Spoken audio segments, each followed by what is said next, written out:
विद्यार्थियों, इसके पहले अभी तक मेरे 16 वीडियो लेक्चर अपलोड किए जा चुके हैं। ये मेरा 17 वीडियो लेक्चर है जो कि आज आपके सामने है।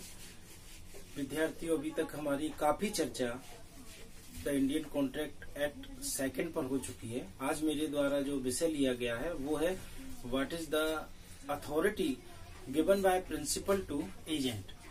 एक एजेंसी के मालिक द्वारा यानी प्रिंसिपल द्वारा अपने एजेंट को क्या प्राधिकार दिए जाते हैं, इस बात पर मेरे द्वारा आज चर्चा की जा रही है। देखिए विद्यार्थियों, define the authority given by principal to agent. Agency संचालक यानी कि जो प्रिंसिपल होता है, मालिक जिसे हम कहेंगे, उसके द्वारा अपने अभिकर्ता को यानी एजेंट को क्या प्राधिकार दिए जाते हैं, इस बात पर आज हम चर्चा करेंगे। ठीक, यहाँ मैंने पॉइंट वाइज डिफाइन कर रहा है, एक एक करके हम उसको समझ लेते हैं। नंबर फर्स्ट, एक्चुअल अथॉरिटी यानी वास्तविक प्राधिकार। वास्तविक प्राधिकार को दो भागों में बांटा है, एक्सप्रेस्ड अथॉरिटी यानी अभिव्यक्त, इम्प्लाइड अथॉरिटी यानी विवक्षित, ऑस्टेंसिव अथॉरिटी यानी कि दृश्यमान प्राधिकार, थर्ड अथॉरिटी इन इमरजेंसी आपातकाल में प्राधिकार, इफेक्ट ऑफ मिसरिप्रेजेंटेशन मिथ्या विपदेशन का प्रभाव। इस तरह 1, 2, 3, 4 चार पॉइंट्स में मैंने इसे डिवाइड किया है। 1 बाय 1 करके हम समझ लेते हैं। नंबर फर्स्ट इसमें दे रखा है एक्चुअल अथॉरिटी। क्या होती है एक्चुअल अथॉरिटी? वास्तविक प्राधिकार हम किसे कहेंगे? विद्यार्थियों, वास्तविक प्राधिकार से तात्पर्य है कि जब किसी कार्य को करने के लिए एजेंसी मालिक यानी कि प्रिंसिपल ने अपने अभिकर्ता यानी एजेंट को किसी कार्य को करने के लिए लिखित या मौखिक रजामंदी दी है, तो उस रजामंदी को हम वास्तविक प्राधिकार कहेंगे। यानी कि वास्तविक प्राधिकार से तात्पर्य है लिखित या मौखिक प्राधिकार। उस लिखित या मौखिक प्राधिकार के तहत वो कोई कार्य करेगा और उस कार्य का जो परिणाम होगा उससे वो और उसका मालिक दोनों बाउंड होंगे। इस वास्तविक प्राधिकार को हमने दो भागों में बांटा है। नंबर 1, एक्सप्रेस्ड अथॉरिटी यानी कि अभिव्यक्त। अभिव्यक्त प्राधिकार से तात्पर्य ऐसे प्राधिकार से है जो प्राधिकार एजेंसी प्रिंसिपल द्वारा अपने एजेंट को लिखित या मौखिक रूप में दिया गया हो। अर्थात यहाँ पर लिखित रूप में उसने प्राधिकार दिया हो या मौखिक तौर पे दिया हो। ठीक, इन दो तरह के प्राधिकारों को हम एक्सप्रेस्ड अथॉरिटी कहेंगे। Second, implied authority. विवक्षित प्राधिकार से तात्पर्य एक ऐसे प्राधिकार से है जिसमें प्रिंसिपल ने अपने एजेंट को न तो लिखित में कुछ कहा है और न मौखिक तौर पर कुछ बात हुई है, जो कि सिर्फ संकेतों से, इशारे से, इत्यादि से। तो जब ऐसी अथॉरिटी एक प्रिंसिपल द्वारा अपने एजेंट को दी गई हो जो कि न तो लिखित हो न मौखिक हो, तो उसे हम विवक्षित कहेंगे, इम्प्लाइड यानी मौन रहकर। Second, ostensive authority.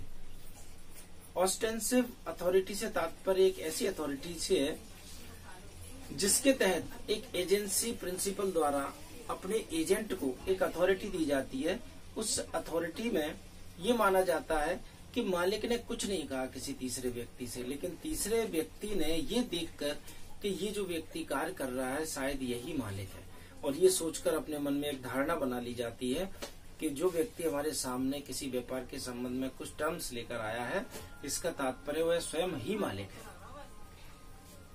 इसे कहेंगे हम दृश्यमान प्राधिकार, यानी कि जो देखने में आया तीसरे व्यक्ति को देखने में यह आया कि यही मालिक है।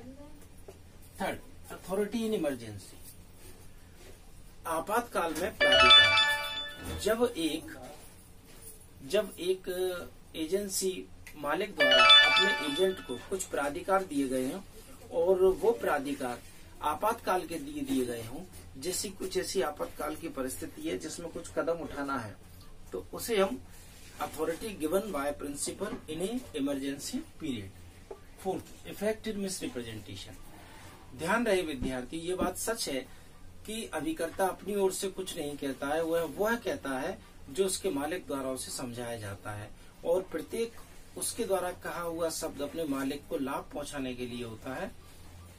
ध्यान रहे, तो थर्ड पर्सन का जब कॉन्ट्रैक्ट होता है तो एजेंट के साथ नहीं होता है, एजेंसी मालिक के साथ होता है। इसलिए एक बात क्लियर है, जब अभिकर्ता अपने मालिक को लाभ पहुंचाने के लिए कुछ कार्य करता है तो डेफिनेटली उसके लिए कॉन्ट्रैक्ट बिटवीन द प्रिंसिपल और अदर पर्सन। लेकिन अगर अभिकर्ता ने कुछ झूठ बोला है, मिथ्या व्यपदेशन किया है, जैसा कि मैंने यहाँ बताया है, इफेक्ट ऑफ मिस रिप्रेजेंटेशन। मान लीजिए एजेंसी की कुछ पॉलिसी थी, कुछ नहीं थी, कुछ टर्म्स थे, कुछ नहीं थे, और इसके अगेंस्ट अभिकर्ता ने कुछ ऐसी बातें बताई हैं जो कि झूठ है, तो ऐसी स्थिति में इसका परिणाम अभिकर्ता को स्वयं भुगतना पड़ेगा, न कि उसके लिए मालिक जिम्मेदार होगा। क्योंकि वे बातें जो किसी मालिक ने अभिकर्ता को बताने के लिए कहीं ही नहीं है, उन बातों का व्याख्यान अगर अभिकर्ता ने कर दिया है तो उन सभी बातों के लिए जिम्मेदार स्वयं अभिकर्ता होगा। विद्यार्थियों,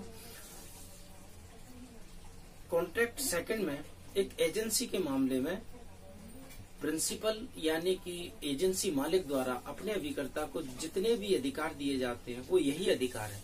मूलतः 4 प्रकार के अधिकार दिए जाते हैं। Number 1 actual authority, number 2 ostensive, number 3 authority in emergency. 3 तरह के अधिकार दिए जाते हैं। चौथे अधिकार का अगर वो उपयोग करता है जो कि मालिक द्वारा नहीं किया गया है तो इसका जिम्मेदार वह स्वयं होगा। विद्यार्थियों, आज का मेरा वीडियो लेक्चर यहीं समाप्त होता है। आगे भी आपको मेरे वीडियो लेक्चर मिलते रहेंगे। धन्यवाद।